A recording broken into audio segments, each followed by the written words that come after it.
ವೀಕ್ಷಕರೇ, video open ಮಾಡಿದ್ದಕ್ಕೆ ತುಂಬಾನೇ ಧನ್ಯವಾದಗಳು. ಇವತ್ತಿನ ಮೊದಲನೆಯ ಪ್ರಶ್ನೆ, ಪಚ್ ಪಚ್ ಸೌಂಡ್ ಯಾಕೆ ಬರುತ್ತದೆ?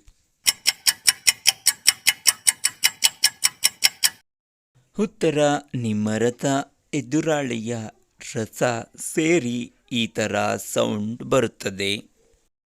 ಯಾಕೆ ರಸ ಹೋದ ಮೇಲೆ ಎದುರಾಳಿ ಜೊತೆ ಯುದ್ಧ ಮಾಡೋಕೆ ಆಗುವುದಿಲ್ಲ?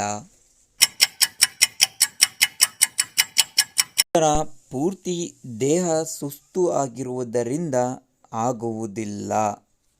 ಹುಡುಗಿಯರಿಗೆ ಬಹಳ ಮಾಡುವ ಆಸೆ ಆದರೆ ಏನು ಮಾಡುತ್ತಾರೆ? ಉತ್ತರ, ತಮ್ಮ ಬೆರಳಿನಿಂದ ತಿದ್ದಿಕೊಳ್ಳುತ್ತಾರೆ. ಹುಡುಗಿಯರಿಗೆ ಯಾವ ಬಗೆಯಲ್ಲಿ ಮಾಡಿದರೆ ತೃಪ್ತಿ ಆಗುತ್ತದೆ? ಉತ್ತರ, ಬಗ್ಗಿಸಿ. ಸ್ನೇಹಿತರೆ, ನಮ್ಮ ಪ್ರಶ್ನೆ ಮತ್ತು ಉತ್ತರ ನಿಮಗೆ ಇಷ್ಟ ಆದಲ್ಲಿ ನಮ್ಮ ವಿಡಿಯೋಗೆ ಒಂದು ಲೈಕ್ ಕೊಡಿ. ನಮ್ಮ